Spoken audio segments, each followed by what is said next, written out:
Yeah, the thing about Zaire is, you have a phenomenal football player, but as far as a human being goes, I mean, you're not going to find a better worker. We tell the story all the time about him coming in as a freshman and not going home during the break that I give him and staying there and working extra as an 18-year-old and just turned his body. Came in as a running back. We put him at safety, I want to say, for about a couple of weeks, and then we moved him to linebacker, and the rest is history, man. Run and hit, and but just an unbelievable person. I'm excited. I knew that the Jets were high on him. I talked to Coach Sala.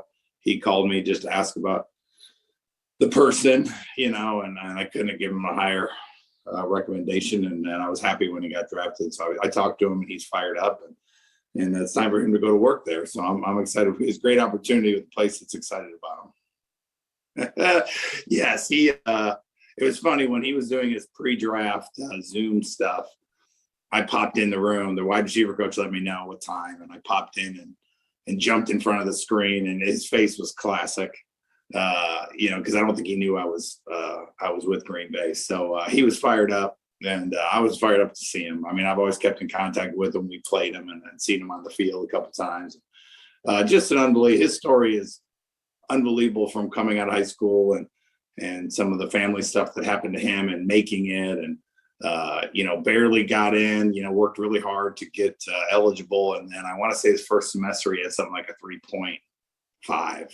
And it was I tell that story because I was so proud of what he did and just getting everything right, and good student, continue that on, and obviously a great athlete. And so, yeah, it's going to be fun. I mean, he's not here yet. So I think he comes this week. So I can't wait to catch up. We've stayed in contact, but it'll be fun to work with him again. So, senior analyst. Senior means I'm old.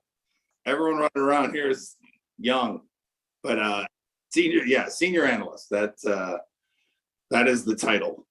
Yeah, coach. Not a lot of NFL teams have this role, so it's very unique that Matt had it. And we talked early on in the process as I was looking at different things that this would be an opportunity, and because it is a unique role. I mean, you're definitely the offensive guy in the room with the defensive guys, and every week making sure that. I'm watching the offense, and I'm the one that's hopefully doing a good job of letting them know what they're seeing and what's coming and why it's coming, little things like that. So I've learned a ton. Obviously, learning the Green Bay offense first, and then learning the defense as well, because I spend most of my time in that room. So it's very cool to be able to watch these coaches coach and be in a lot of different rooms and help out anywhere I can. So it's super unique. It's a great opportunity to learn, and I'm taking advantage of it. Yeah, I'm going to present. Yeah, I'll have started watching them probably the week before, and there's a lot of little things you can pick up when you're looking at it through the lens that offensive guys look at things, same way on defense, and then I will be in charge of making sure that what we're running, and I will run the scout team to make sure that the quarterback and everything is exactly what I'm seeing, and so it's a fun role. It's still on the offensive side, but I have enjoyed being in a room with a bunch of defensive guys and learning. Being head coach for 12 of my 22 years, I've been in a lot of defensive rooms, but it's been fun to be in there as much as I have now. Learning about what they see, how they do things, some of the very intricate stuff that they do that offenses really don't know. So it's been fun to learn on that side too. Yeah, everything's new, right? So every time that was my first draft last weekend, which was really neat to be on the other side of it. To have a chance to go in the draft room, which I wasn't in there on draft day, but I was in there the week before for a couple meetings, and which was really neat. Today was our first day on the field, first time on the field, so that was fun to see him out there running around. We've been having meetings, but today we're out on the field for the first time. So it's everything's new. It's fun to be learning again. A lot of times as a head coach, everyone comes to you for questions, and you have to have all the answers. And now I'm the one that gets to ask all the questions. So it's been such a unique opportunity, great timing. Obviously, Matt is a very good friend of mine from back at Western. And I know the family's little brother played for me as well. So it's great to have someone I know, and I'm meeting everybody else. So it's been a crazy month, but a lot of fun. I don't know. I'll have to look. You have to go back. That's like 1990. When did he come in? He came in 1998, and he was there 98, 99. My last 2 years there, and then when I left, he left. I don't think I did. I ate a peeper. That was cool back then. I felt, but I didn't have a cell. I didn't have a. So I don't know. I bet they have like the quarter. I mean, I'm sure in 1998 they. Yeah, that's true. They should have had like the quarterback pitcher, which would have been. Yeah, I'll look. I'll check it. Yeah, and his parents is cool because his parents live in town. They spend a lot of time here, so I get to see Denny, and he was a college coach for a very long time. And you know, when his little brother came to play for me in Elmhurst, you know, then he GA'd for me, and you could tell he's really sharp, and kind of helped him get his first job. And then eventually his brother plucked him into the NFL a while back, and now he's the offensive coordinator of the Rams. So they Mike LaFleur, and he played, then he GA'd, and then believe it or not, Coach Esposito gave him his first job. I called Espo on a job he had open, and he went to where Espo was at St. Joe at the time, and so he got his first job. And then eventually, you know, his brother gave him a shot, and he's worked his way up in the NFL, and now doing great things, obviously. And so yeah, it's great. I'm learning. You know, my experience of coaching and being around, you know, teams has been helpful, but a lot of the stuff is new, you know, which is obviously exciting, and I'm learning a ton, and I'm looking forward to each phase, and then summer camp and season phase, and just to see what it's all about. I really enjoyed getting to know the guys. I mean, they're no different than the guys we coached at Western, and great to be around. They're the reason that it's fun. So today was a fun day. We got to go on the field with them and watch some of these guys run around, which was super impressive. And yeah, it's been really good.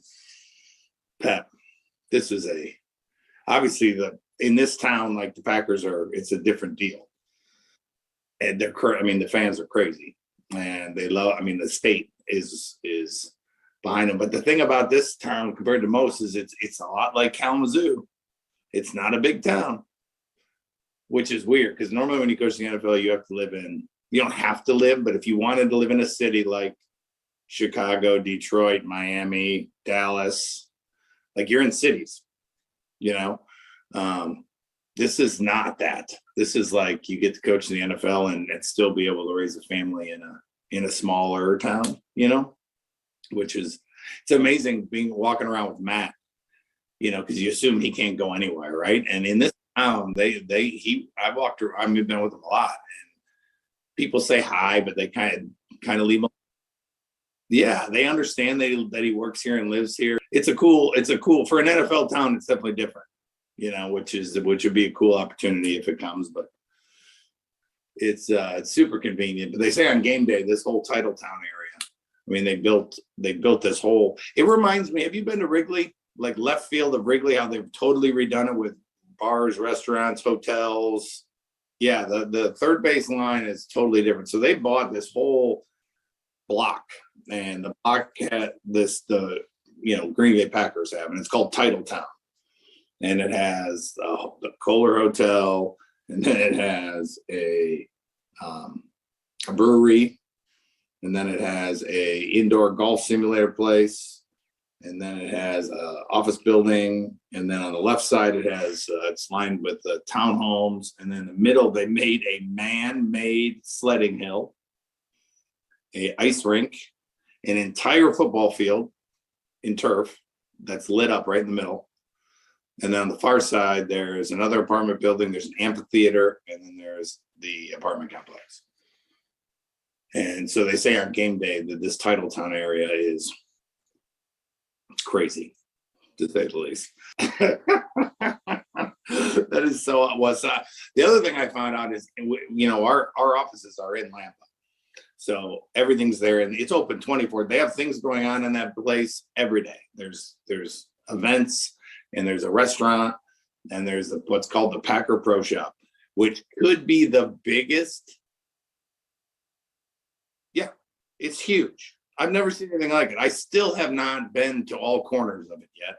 My wife's birthday was a couple weeks ago, and it was a weekend we were in Milwaukee, and I was in the office working on a project. I mean, I'd already given her a present, but I was like, I forgot, I got to get a card.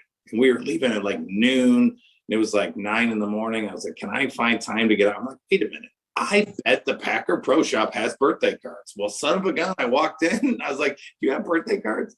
They're like, oh yeah, there's a whole section in the back. I went in the back, there's all kinds of Packer happy birthday cards.